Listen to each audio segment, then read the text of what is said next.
चलो, तो आज बात करते हैं कि हमने कहाँ पे ट्रेड लिया था, क्यों लिया था। ये आज निफ्टी का चार्ट आप देख रहे हैं। ये निफ्टी में क्या हो रहा था सुबह। ये पहला हाई लगा, लो लगा, लोअर हाई, लोअर लो। लेकिन इसके बाद ट्रेंड चेंज हो गया। ये यहाँ से low, high, higher low, higher high, ये करते हुए निफ्टी ने अप ट्रेंड कर दिया। तो ये जो था, मैंने हिंडाल्को में आज ट्रेड लिया था। आज मैंने ट्रेड लिया था वो प्राइस एक्शन के बेसिस पे लिया था, स्टॉप लॉस हंटिंग के बेसिस पे नहीं लिया था। और 3 मिनट के टाइम फ्रेम पे लिया था। अब मैं फिर से प्राइस एक्शन का स्टडी कर रहा हूँ, फिर से देख रहा हूँ प्राइस एक्शन कैसे ट्रेड लेना है, क्या लेना है। मैं पुराने नोट्स फिर से निकाल के थोड़ा प्राइस एक्शन के बारे में पढ़ के ये ट्रेड लिया था। तो सेम हिंदाल्को में भी ये low high, higher low, higher high बना था। और ये जो ब्रेकआउट था, ये ये ब्रेकआउट में ये टच होना ज़रूरी है। मैंने लिखा भी है ब्रेकआउट विद मिनिमम 3 टचेस। और ये कैंडल थी ब्रेकआउट के कैंडल। तो ये कैंडल का वॉल्यूम भी कंफर्म था। ये देखो, मैंने इधर लिखा भी है नोट्स निकालने के लिए। ये वॉल्यूम का कंफर्मेशन था। मैंने यहाँ पे एंट्री किया इसके हाई के ऊपर। और ये पिछला वाला जो स्विंग था, इसके नीचे मैंने स्टॉप लॉस रखा है। और 1:1 रिस्क रिवार्ड रेशो रखा था। क्योंकि प्रीवियस स्विंग तो ये आता है, प्रीवियस स्विंग हाई जनरली रखते हैं। तो यहाँ पे पिछला प्रीवियस स्विंग भी दिखाता हूँ मैं। पिछला जो प्रीवियस स्विंग है वो भी नज़दीक था। 1 मिनट मैं आपको दिखाता हूँ। 15 मिनट करना पड़ेगा उसके लिए।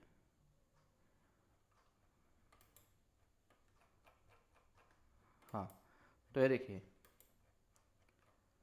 यहाँ कहीं पे एंट्री थी, लेकिन प्रीवियस स्विंग ये सब नज़दीक थे। 1:1 का रेशो नहीं बैठ रहा था, इसलिए मैंने मिनिमम 1:1 का रेशो रखा था।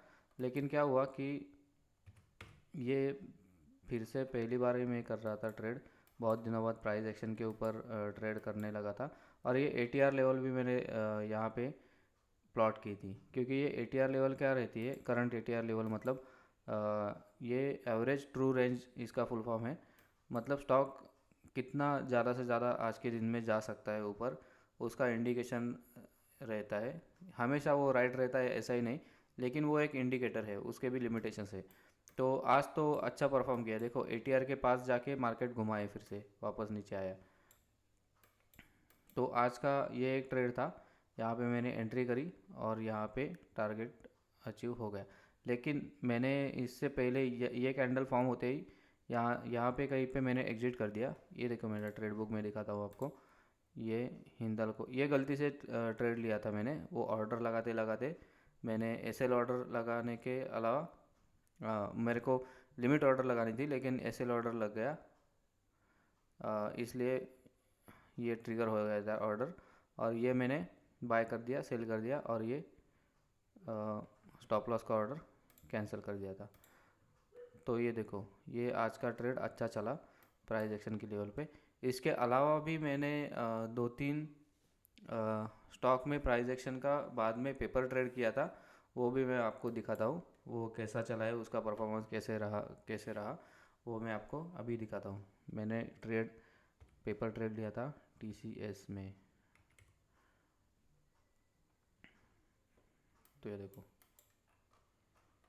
ये सभी 3 मिनट के टाइम फ्रेम पे ही मैंने ट्रेड किया है। क्योंकि 1 मिनट का टाइम फ्रेम बहुत ज़्यादा वोलाटाइल हो जाता है। और 5 मिनट का टाइम फ्रेम में मुझे थोड़ा सा स्लो लगता है, इसलिए मैंने 3 मिनट का टाइम फ्रेम दोनों के बीच का चूज़ किया है। और ये देखो, ये प्राइस एक्शन के हिसाब से हाई लो, लोअर हाई, ये लोअर लो। और यहाँ से जो मैं देख रहा था ब्रेकआउट, ये देखो यहाँ से। तो ये टचेस यहाँ पे थे, 1, 2, ये 3, और ये ब्रेकडाउन था। ये कैंडल जो देख रहे हैं आप, यहाँ पे वॉल्यूम का भी कंफर्मेशन था। वॉल्यूम का कंफर्मेशन मतलब क्या, कि पिछले वॉल्यूम से इसका वॉल्यूम ज़्यादा था। तो इसके नीचे बाइंग, मतलब ये बाइंग इधर ट्रिगर हो गई। ये जो कैंडल है ना, इधर ट्रिगर हो गई। ये पेपर ट्रेड है, मैंने खुद की नहीं है ये ट्रेड, जस्ट मैं ऑब्जर्व कर रहा था। लेकिन 1:2 का 1:1.2 का रिस्क रिवार्ड इजीली अचीव हो गया। ये टारगेट क्यों रखा था, तो देखो यहाँ पे ये दिख रहा है, ये सब कंसोलिडेशन, ये सब रेजिस्टेंस का सपोर्ट का काम करते हैं। इसलिए मैंने इसके बीच में यहाँ पे मैंने रखा था। लेकिन इसके बाद भी ये भी रख सकते थे, यहाँ पे भी मार्केट ने अचीव किया है टारगेट। ये एक ट्रेड लिया था मैंने, और दूसरा पेपर ट्रेड दिखा था वो आपको, वो मारुति में लिया था, मारुति सुजुकी। ये देखिए, ये देखिए, ये low high, higher low, higher high, और ये टचेस के साथ 1 2 3 टचेस के साथ ये ब्रेकआउट। ये जो ब्रेकआउट किया था उसका भी वॉल्यूम का कंफर्मेशन है। देखो यहाँ पे वॉल्यूम ज़्यादा है प्रीवियस कैंडल से। तो यहाँ पे ये ब्रेकआउट के बाद यहाँ पे ट्रेड लिया था। ये ट्रेड भी ये प्रीवियस स्विंग हाई का हमने टारगेट रखा था, तो 1:1.7 का टारगेट इजीली अचीव हो गया इसमें भी।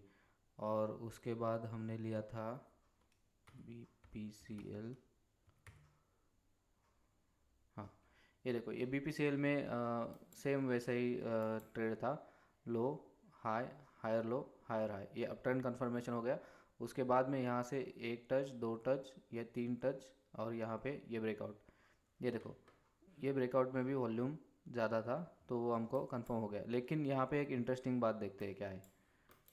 देखो, यहाँ पे हमने इस स्विंग के नीचे स्टॉप लॉस नहीं रखा था। उसके बारे में बात करते हैं क्यों नहीं रखा था। तो ये देखो, ये जो कैंडल है, ये कैंडल का हाई देखो, इसका हाई है 593.15। तो ये कैंडल का एंट्री हम इसके ऊपर करते तो इसका एंट्री ट्रिगर नहीं हुआ था। तो यहाँ पे ये देखो, यहाँ पे एंट्री ट्रिगर ही नहीं हुआ, यहाँ पे नहीं हुआ, ये कैंडल में भी नहीं गया, ये कैंडल में भी एंट्री ट्रिगर नहीं हुआ। उसके पहले ही मार्केट नीचे आ गया। तो कुछ लोग रहते हैं जो कैंडल क्लोज होते होते यहाँ पे एंट्री लेते और यहाँ पे स्टॉप लॉस रख देते, तो उनका तो स्टॉप लॉस यहाँ पे हिट हो गया होगा। लेकिन इसके ऊपर जाने के बाद ही हमारी एंट्री होनी चाहिए कंफर्मेशन के लिए। तो इसलिए यहाँ पे जिन्होंने ऊपर एंट्री की होगी उनका टारगेट तो इजीली अचीव हो गया। और टारगेट रखा था हमने, ये देखो, ये हाई का, ये कैंडल का हाई, तो इजीली अचीव हो गया टारगेट वो भी। रिस्क रिवार्ड रेशो रहा हमारा 0.99 है, मतलब 1:1 का रिस्क रिवार्ड यहाँ पे भी प्राइस एक्शन के बेसिस पे अचीव हो गया। और एक इंटरेस्टिंग बात करते हैं कि यहाँ पे स्टॉप लॉस हंटिंग ने कैसा काम किया है।